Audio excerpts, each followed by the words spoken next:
Hey, Jen. Hey, Dana Welcome to Hypnosis. and Beyond. Today, we have David Galloway, creator of Diamond Transformation Therapy.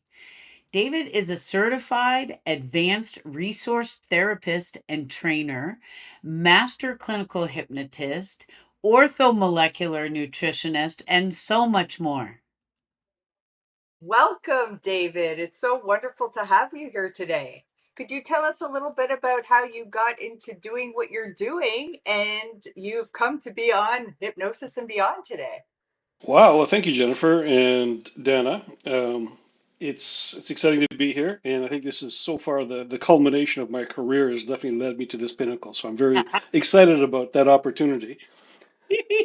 So a little bit about how I got here. So I was born at a very young age in Scotland. I think we talked about that, before, but more recently, I was probably trained as an engineer, so I have a very analytical mind, and didn't really like the projected path of engineers. So then got into martial arts and fitness and ran a martial arts and fitness club for a number of years, which led me into nutrition because you can't exercise your way out of a bad diet. So understanding nutrition, so I went very deeply into nutrition and working with different clients in that perspective, it became obvious that people often know what to do, but that for some reason they just can't figure out how to do what they know how to do. Well, that led me into how the unconscious works and how we make decisions, we make rules, we make, all based on beliefs. So just understanding that process to help people be more successful in whatever sort of change work that they do. And then most recently, more into that mind-body connection and how psychological challenges we've experienced in the past will manifest as physiological challenges now. So for example, something happened when we were, 3, 4, or 5, then turns into something like Crohn's or IBS or something. When you're talking about the physiological response to a trauma, is what we're talking about. I understand that you employ both like resource therapy and as well as NLP and all these other wonderful modalities. What makes you unique in your diamond approach?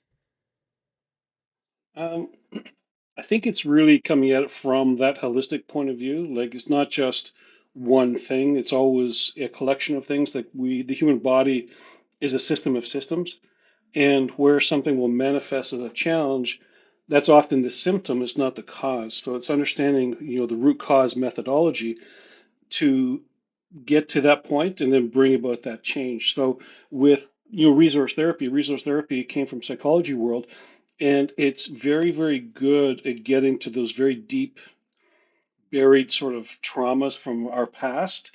Very, very effective at that. But I find by using, hypnotic language patterns or NLP language patterns, or overlaying that with things like from metaphysical anatomy to understand the nature of the challenge, it becomes very, very effective in a very short period of time. Like it's amazing when I do the resource calls with Resource Therapy International. There'll be therapists on there using the same modality, but they're still in that old sort of psychology way of doing things where, oh, I'll see you an hour a week for the next 25 years and move along like that. They get results, but to me, you ever, when a dog looks at you and is confused, like they'll say these things, and I'll kind of look at them like, huh, what do you mean? And then I'll tell them I work with a client 2, 3 sessions, we're good to go, I'm done. And then they all look at me like that. What does he mean, 3 sessions? So the efficiency of the structure overlaid with the understanding of language patterns, NLP, and again the biological piece, similar to what Gabor Maté talks about, it tends to provide those results very, very quickly and very effectively. Oh, interesting. You mentioned Gabor Maté. Can you elaborate a little bit more on that? I mean, I'm reading one of his books, so I'm just interested how he has an influence on you. It's Yeah, I have one of those personalities that's like, oh, that's interesting. Oh, that's interesting. And just, diving into these things very deep. And a couple of the authors that I've kind of really aligned with were, Dr. Joe Dispenza, for example, Dr. Gabor Mate with the mind-body connection, and even another gentleman a little older, or previously, Neville Goddard talks about, very much from the philosophical point of things, but with Gabor Mate, his book, The Myth of Normal, it just aligns so well with my model of the world on how things actually work. He cites a study where I think it was in Germany, these nurses were interviewing patients for breast cancer. And just through the interview process of asking them, so tell me about this, tell me about that, the women were all over the top nice. Oh, I'm so sorry. I didn't mean to. I hate to be such a burden. And the ones that were the nicest or the so sort of trying to be as accommodating as possible, they had a over a 90% success rate in predicting breast cancer just based on that personality trait. So what it suggests is that the underlying emotions that we all deal with, they don't really have an outlet for them, so therefore it has to manifest some way, and that type of emotion typically will manifest through breast cancer. Interesting. I mean, I've just been looking at resource therapy, and are we doing our clients a disservice if we're not calling upon the ego state or resource state that is having the issue? That's kind of, would you say, the foundation of your therapy?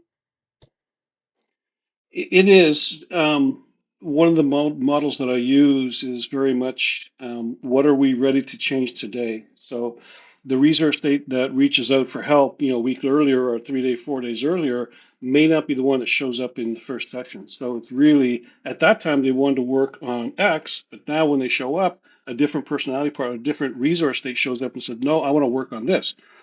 So it makes it difficult for some traditional type therapists or hypnotherapists that will, based on the initial intake, come up with a model of what they want to do, and they'll script it out. They'll have their strategy, but then a different client shows up, so to speak, and now they got to start from scratch. And now they're scrambling, so it makes it more challenging for them. But if we understand that we all have these resources, we're all a collage of these resources, and you know that they're all there, then it makes it relatively easy to kind of move forward with. Again, the challenge with traditional ways is they may look at us very one-dimensionally versus looking at it from a root cause perspective. Like it's easy to go and remove pain from someone, but if we don't understand the reason for the pain, then sometimes we're missing the mark and they'll get temporary results, but eventually it'll manifest in something else. So, as far as resource therapy goes, what makes it different than its roots in like ego state work from Federn? Like, what are the differences? With resource state therapy, the main sort of driver is that all of our resource states, or what they used to call ego states, they're all part of the person and they all have a positive intent. They're all there to provide some positive outcome. In ego state therapy, it's more there's an internal family type of thing. There's a bunch of different, egos within there, and they don't always provide value. So in the process of resolving whatever the issue is, you would, fight one of the ego states or get rid of it or do these different things. But if they're actually part of the person, you can never really make them go away. So with resource therapy, we understand that even if a person has an addiction, that addictive personality or addictive behavior is there for a positive intent. It's protecting them from something that it perceives to be much more severe. It doesn't realize that the behavior it's using is already detrimental. It just knows I got to save us from whatever that thing is, and this is the best way I know how to do it. And I don't care what other parts of us, or they may complain and whine and scream, but I'm the only one that can save us. So they have that positive intent to do it. The trick is then to negotiate with them to have them fulfill that purpose, but do it through something that's more agreeable to the person in their current life where they are.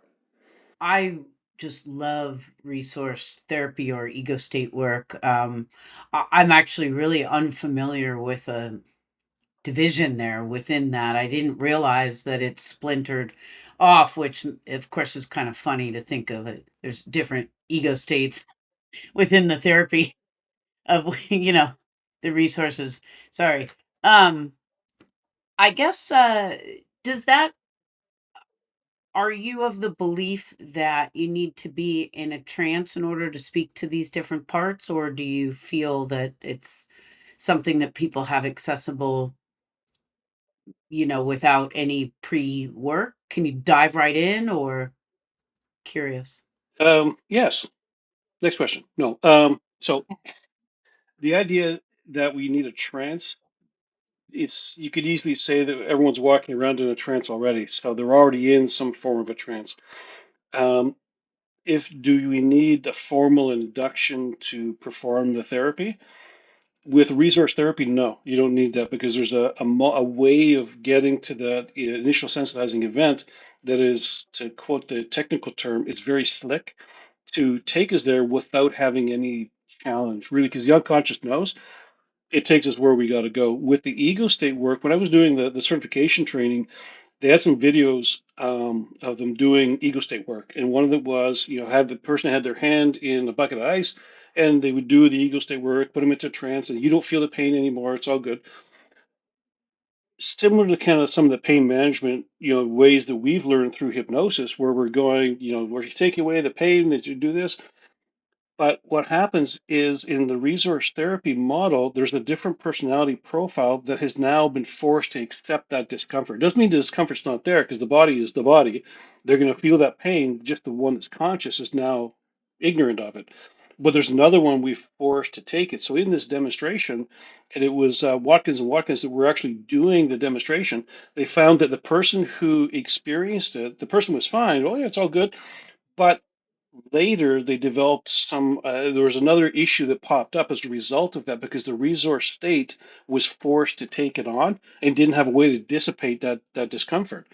So knowing that, when I do pain management work, it's now soliciting is there a resource state that's willing to take this on, and if they are, then I have a gift for them to allow them to dissipate that energy on a consistent basis so that it doesn't build up to become pathological. And that was the biggest difference. That, and to me, it was night and day because we're going to work with them through hypnosis or NLP. We're dealing with a symptom, but we're not understanding what's going on below the surface and the damage that may or may not be causing. So for me, it really can open things up. That's really great. And so then are there so if the concept is that all of them have your best interest at heart, when there is a more difficult behavior or habit or addiction, so are you just working with the one resource state that controls that addiction, or is it a larger sort of recovery process within, the person's makeup or? Yeah, it's again, it's always a system of systems. So if we have a personality, a person has a drinking challenge or issue, then there's a part of them that whenever it perceives, and again, it doesn't have to be real because our imagination, that's how anxiety is something we're imagining that may happen, therefore we're reacting to it as if it is happening. So anything that's either seen or perceived to be happening that causes them to experience that discomfort associated with the Vedic state, which is the wounded state from childhood usually, then it's going to take control and we're going drinking. Because when we're drinking, I can't feel or think or get exposed to anything else. So it completely is very good at doing what it does. But then the person wakes up a day later, 2 days later, and goes, I hate myself for doing this. I don't know. I can't stop. I have no control over this. It's because that personality, that resource state is very powerful and it's doing it to protect. So the only way you can solve it is you have to take away what it's protecting. So if it's protecting a wounded state, let's say there's a 4-year-old version of the person that dealt with something, it could be dad sent me to bed with no dinner. So therefore dad doesn't love me, therefore I'm unlovable, therefore da, da, da. And now everything is going to support that conclusion. But it could be something similar like that. But now anytime there's something they perceive that caused them to feel that, we're going drinking, and they have no control because that's what it does. So if we help the wounded state become normal, so there's no pathology there, then that whole neurological constellation, so to speak, will then dissolve away. So therefore, there's nothing to protect against. So then we can negotiate with that protective state and say, "Hey, I really appreciate you've keeping the person alive. Otherwise, if you didn't, I wouldn't be talking to them right now. So I really appreciate the work you're doing. But would you consider maybe doing it a different way? If I could provide a way that maybe that you agree to and you're willing to do that, maybe we can find a way to protect the person and help you do what you do better. That's not going to impact the other states, the other resources the same way. And if you do, then I've got a little surprise. I got a little gift for you. And everybody loves a little gift or a little surprise. Yeah. And what I do is once they agree to it, I go through a process to remove all that heaviness because anytime there's drinking or addiction, it's tiring work. It's heavy. It's hard for them to do it because they know that none of the other parts like it. They got to do it anyway, but it's exhausting. So if you can strip away all that negative emotion that tied to it, they're going to feel like they're just on vacation. And I often, suggest that you're going to put your feet up, maybe have a fairly drink, and just keep an eye on things from the background. You don't have to get involved unless there's rabid animals or wild dogs. Other than that, you're just going to sit back and just provide a little guidance here and there. That way, they never take control. Therefore, they never go drinking. They never do that same thing again. But they're still providing their intent of keeping the person safe. Nice. Thank you. So you are going to be, I understand, doing some week-long training in 2026 for Yeah, the practitioners. process exactly. Yeah, so the clinical practitioner program, it's a 10-day course. Um, the benefit of people doing it with me, because I'm responsible for trainings in North America, is that we're all in more or less the same time zone. When I did it, I had to do it in Australia time zone, which means long nights, early mornings, and trying to do things that way. But Yeah. yeah, at the end of January, I'm looking to run it, and I'll probably be doing it on the weekends. So I'll probably do like, a weekend or the 3-day weekend, skip a week, 3-day weekend, skip a week, that sort of thing to make it easier for people. And by doing it online, makes it easier for, people to fit into their schedule because 10 days can be quite a lot for some people, but it is a very in-depth, very comprehensive training. And then you're registered with Resource Therapy International. So would this be appropriate for beginners and advanced practitioners? Yeah, for this, I would say it's probably not beginners because you have to have some Mhm. sort of work that you already do. The idea is that whatever you're doing, whether it's NLP, hypnosis, or whatever, that will then be used within the structure of resource therapy. Now, in psychology world, when they teach resource therapy, they don't teach the hypnotic part of it, which is something that I've kind of introduced to it. So it can be done if you don't have that, but from that side, then you need to have a degree in psychology or a master's in psychology or something. So they're coming from a very different perspective. But I like people to have an understanding of how hypnosis works, how NLP works, why it works, and have some ground beneath them as to having used it for a period of time. Because then they'll see the value when you've been doing it this way, but now when you add in this diagnostic tool that tells you where to work and with what part to work with, they'll recognize instantly just the value of doing it that way. So it's really designed for sort of the medium to more experienced practitioners. Wow. So we'll have to let people know about that. That's pretty exciting. Definitely. I'd love some more about whether you're still incorporating nutrition into when you work with clients, and if It's so, what you do. Yeah, so the nutrition part is orthomolecular nutrition, which is every disease, disorder, dysfunction can be traced to specific nutritional deficiencies. And what I found is that in a lot of cases, a person might have some sort of condition, but being a system of systems, they might think, oh, I eat really well, but what does that mean? Well, it means they go to McDonald's only twice a day versus 4 times a day. So they think, oh, I'm eating well. So it's that education piece to help them figure that out. Like when I was running the martial arts business, we had a fitness kickboxing program. It was, an actual kickboxing program, heavy bag, pad work, the full thing, not the Taibo dens in the air type thing. There was a lot of resistance training. And that program was 95% women. And I think it was they were coming in to get therapy because they could hit something and not go to jail. So it worked out, very well for them. So, and again, women more so than men typically put themselves at the lowest part of the totem pole because you got the kids, the dog, the cat, the house, the husband, the job, all these things. And if there's time left over, they would invest in themselves. So they would invest in themselves for that 45 minutes, come in, sweat and hit and do things, but they would start to plateau after a while, and we'd always change the program up so it wasn't the nature of doing the exercises their body was getting accustomed to because we were always evolving it. But I asked them, I said, so what do you do when you leave? And they said, well, I go to Dairy Queen on the way home because I earned it. Okay. So I see why you might be plateauing a little bit. And then that led me into the nutritional piece because you can't exercise your way out of a bad diet. So, from the orthomolecular point of view, when I'm working with a client, depending on the nature of what they're coming to us for, there might be more of a nutritional component or a less of a nutritional component.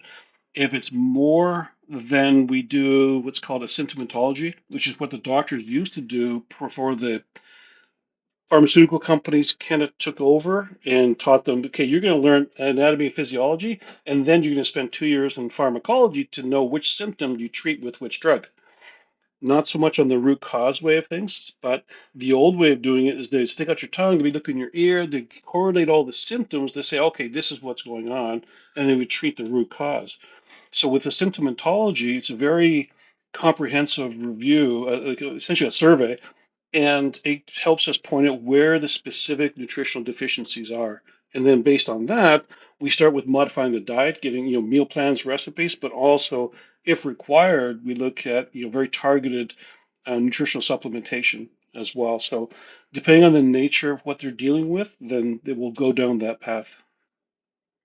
So then, do you feel that there are uh, sort of symptoms that people wake up with that just a simple diet change could potentially change their whole life? I mean, how important do you think, other than just, exercise your way out of a bad diet? You said, like, if your goal is to feel really well, how much of a role do you think food plays in that? I would say a very big part because it's something we do every day. It's kind of like breathing. If you don't eat after a while, things things go bad. It's like hold your breath for a week. No, doesn't work, right?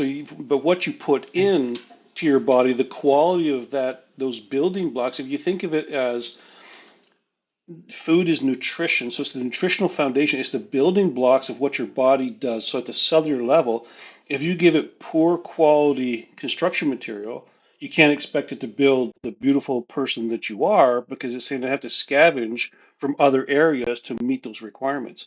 So then it gets into the prioritization. The bones, for example, they've been fortifying milk with calcium for years, but osteoporosis continues to rise. So obviously, it's not the calcium; it's the other cofactors that the person needs to be able to allow the calcium to go where it's supposed to go. Um, but it's really understanding those parts of it to help people kind of move forward. So the simple answer is, if you wake up and you don't eat all day, then you stuff, a cheeseburger down your throat, you'll meet certain your requirements because your brain's going, I have a deficiency, formulates that as a craving. I eat a burger, I get all that dopamine. It's all good. The brain goes, okay, whenever I feel this, I eat the burger, I feel better. But I'm not addressing the nutritional deficiency, so the cravings will continue and it typically will escalate into something else. So simple changes to the diet have big effects. Like we worked with diabetics for a number of years, and we were consistently reversing type 2 diabetes primarily through diet 'cause it was before we really got into the mindset piece. Now it's probably 50-50 with that. Wow. So, where did you go? What school did you go to for orthomolecular nutrition? That's a That's big a word. that's a mouthful. That's a mouthful. It is. Exactly. Excuse me. It's there was a school in Whitby, actually, in Whitby, Ontario. The gentleman run it. He's been doing in the holistic business for, I don't know, 30, 40, 50 years. He passed away about 4 years ago, and the school kind of went, with him. But he was very well versed in naturopathic medicine, Chinese medicine. So to get the orthomolecular, I had to, study acupuncture. I had to get my diploma in natural medicine, nutrition, the acupuncture, and something else. I can't remember what it was, but there was 5 things I had to get in order to get the orthomolecular. Impressive. Wow. I And like how it. many lives have you lived? I Wow, like it. you're a busy guy. It's a passion. Again, you find something you enjoy, and it's not work, right? It's like when we work with clients, it's not work because you get into that mode where you're changing someone. Like I worked with a lady last Tuesday who she's in her 60s, going through a divorce, and then 3 years ago she had a stalker, and then somebody was murdered. It's just all this stuff going on, and she ended up collapsing in a Walmart. So what that did is that caused her. Now she lost her license. So now she's being divorced. All this is happening, and she's losing her car because she can't drive. So when you can change someone over a period of about 2 hours, which is typically my first session, where they come in and they can't stop crying until when they leave, they can't stop smiling in such a short period of time is just it's not work. It's a passion. And you work with your wife or is that a separate? business that you have No, we work around the together. Again, nutrition? You work together, yeah. yeah, Yeah. it depends on what we're doing. Like sometimes I work with a principal who initially reached out for the nutritional side of things, and because he was recently a diabetic, he had lost part of his leg from 2 years before. In January last year, he had or this year actually, he had some mini strokes or stuff. So there was a whole cascade of things. And he was reaching out because he had some kidney issues and he couldn't figure out, he couldn't get assistance from the hospital. How do I eat properly for my kidneys and for the diabetes? Because they seem to be kind of almost at opposites. So he was struggling. So he reached out, and after talking with them, I realized that it's more of a psychological piece. So, and working with them, did that part first, and then we backfilled it with the meal plan and the nutritional organization to help him recover from the deficiencies that he was experiencing. But sometimes it's more than one than the other, or we flip flop, one way or the other. But I Wow. work with my wife. So you're really like a one-stop shop then. I mean, it just sounds like you're covering so many bases. It's just incredible. Thank you. So, yeah. It's really one thing leads to the next thing, because if you run into a challenge, oh, why is that a challenge? And then, okay, what do I need to learn, understand to get past that? And it's just the next challenge is the next opportunity to grow, internally. And the more we keep growing, because every day is a school day, then it just allows us to be well prepared for whatever the client brings. Amazing. Dana, Love it. any more questions? I mean, I could just keep asking questions. I just am enjoying listening to you talk about all these various things that you do. Um, I guess I'm just left with thinking that I'm wondering where the nervous system plays a role in your practice and sort of what your approach is with that. It plays a big part. So, for example, with people that come in for anxiety, the vagal nerve runs everything from the brain down to the gut, essentially. So it's everything in between. So a lot of times when they come in with anxiety, the first thing I check physiologically is what's their gut health like. So if the person has a lot of anxiety, it could be the cause of gut health issues, or the gut health issues are causing the anxiety. So for that, because it's a two-way street, usually we'll address those simultaneously. What is your diet like? What is your sleep patterns? How much water?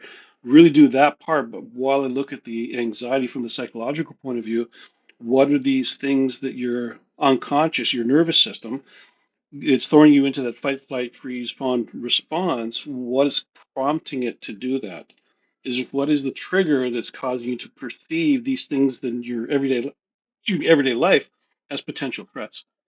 So once you can address from a biological piece, the gut health to make sure that's not a contributor, but also psychologically, what is that perception? What is the trigger that's causing your brain to go into that protective mode? So I guess you also have to really make sure people are willing to make these changes. I mean, and I guess you sort of have to make sure you have the right resource part that is willing to make the changes, because it sounds like this is a real overhaul. Like, as far as addressing your diet, we know how people can be very, that can be a really hard one, right? Because it's so emotional. So do you interview your clients and make sure that they're a fit for you and they're willing to do the work? Okay. Yeah, it's right in the beginning. Again, even on the intake when they go to book with us, there's a question: are you willing and ready to invest into yourself? So that lets us know they're going to invest time and/or the money to make the changes.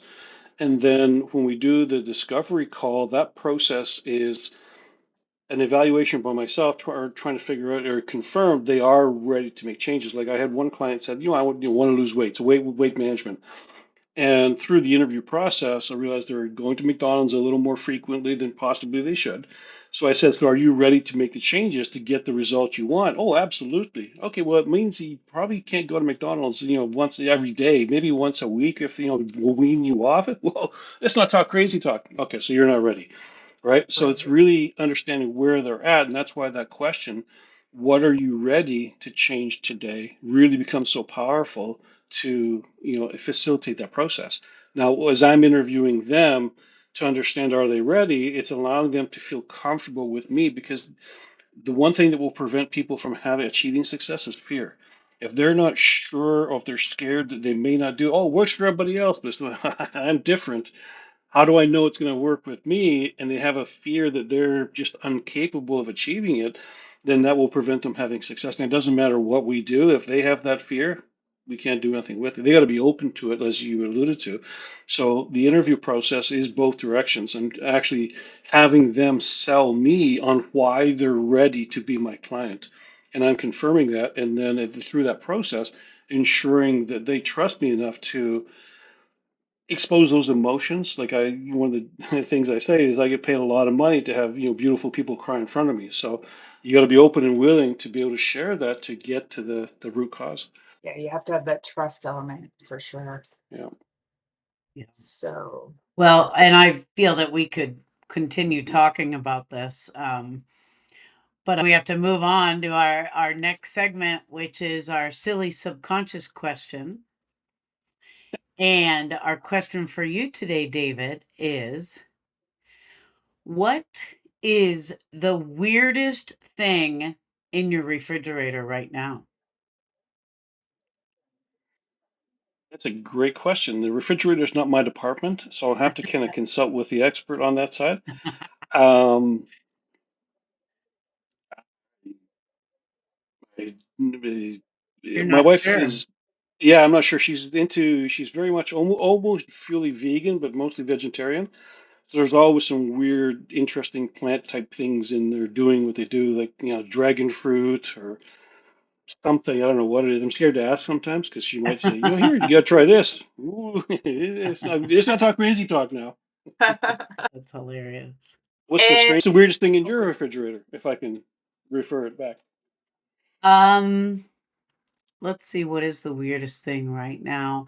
Uh, we make a lot of random dishes and sauces. So I have a lot of um Asian style spice, pastes and other things that you really wouldn't eat it alone. It has to go with Yeah. the sort of six other things to make a nice flavor. How about you, Jennifer? Yeah, I'm just I don't know. I mean, is it weird? I mean, there's a lot of kefir in there right now. So that's weird to some people. Trying to think if there's any like, yeah, like you said, weird plants, but not right now. I'll have to keep you posted. Yeah, we always ask the beyond question, beyond what we've talked about today. I mean, there is so much to talk about with you because I know your life is full of lots of interesting things. Is there something that you'd like to share? Some words of advice or wisdom with the audience?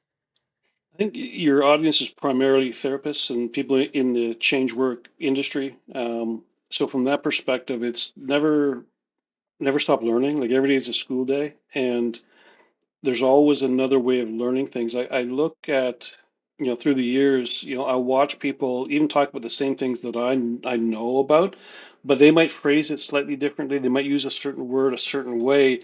And I find that if we can continuously learn from different people, even if it's on something we already know, you'll get a different insight. And I align that with the idea when I used to do root cause evaluations in the nuclear industry. If you look at a gem or a diamond, there's different facets. And if you look through one of the facets, you get an understanding of what's beneath it. But that's only a single perspective. And as I said before, everything's a system of systems. So the more facets you can look in, the better the understanding of what the nature of whatever the thing is.